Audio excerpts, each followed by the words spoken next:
आज दिनांक 9 फेब्रुवारी 2024 रोजी बियाणी नूतन साहित्य मंदिर वाचनालयात आयोजित हिंगोली ग्रंथ उत्सव 2023चे आयोजन करण्यात आले होते।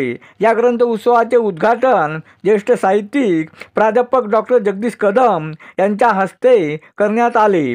कार्यक्रमाच्या अध्यक्षस्थानी जिल्हाधिकारी जितेंद्र पापळकर उपस्थित होते। यावेळी आमदार तानाजी मुटकुळे, प्राध्यापक विलास वैद्य, खंडेराव सरनाईक, गजेंद्र बियाणी, प्राचार्य जयम मंत्री, बबन शिंदे, श्रीरंग राठोड, जिल्हा नियोजन अधिकारी सुधाकर जाधव, जिल्हा ग्रंथालय अधिकारी आशिष ढोक, जिल्हा माहिती अधिकारी प्रभाकर बारहाते, सुनील हुस्से, जिल्हा माहिती सहाय्यक चंद्रकांत कारभारी, परमेश्वर सुळे आदी मान्यवर उपस्थित होते। अरुण दिपके, TV 7 हिंगोली।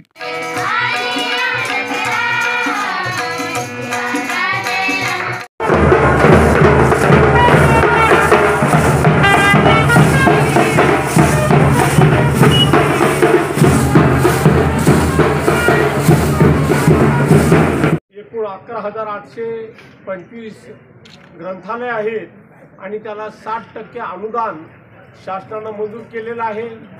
त्याचबरोबर आपल्या जिल्ह्यात सुद्धा ग्रंथालयाची बिल्डिंग 6.5 कोटीची बिल्डिंग आम्ही DPTCतून मंजूर केलेली आहे आणि पुढचं अधिवेशन आपल्या त्या बिल्डिंगमध्ये व्हावं त्या दिशेने आम्ही प्रयत्न करणार आहोत। आता कलेक्टर साहेबांशी मी बोललो, DNCला सुद्धा आजच मी सांगून ताबडतोब एस्टिमेट करून आणि त्याचा टेंडर काढून पुढच्या वर्षापर्यंत ही बिल्डिंग पूर्ण व्हावी त्यासाठी मोठा प्रयत्न आपल्याला करायचा आहे। आणि सर, मी आता पुस्तकं जमा केले, मला जे प्रेझेंट दिले आपण ती सगळी जमा केली। माझ्या घरी तुम्ही आले, कधी पुस्तक द्या म्हणले तर माझ्याकडे आता उपलब्ध आहे, काही घेणार सुद्धा आहे। येणार नाही, ती जिवंत ठेवता येणार नाही। त्याच्यासाठी मोबाईलपासून मुलांना आपल्याला कसं लांब ठेवता येईल, जसं आपण म्हणतो की आपल्या मुलांना आपल्याला चांगलं जेवण मिळालं पाहिजे, चांगलं शाळा मिळाली पाहिजे, चांगलं शिक्षण मिळालं पाहिजे, त्याचप्रमाणे चांगलं आपल्याला वाचायला त्यांना जर का जोपर्यंत आपल्याला देता आलं नाही तोपर्यंत पुढची संस्कृती आपण उभी करू शकणार नाही, वाचन संस्कृती आपल्याला जागी ठेवता येणार नाही। आणि या निमित्तानं आम्ही अशा या ग्रंथोत्सवाचे जे काही कार्यक्रम आपण घेत राहतो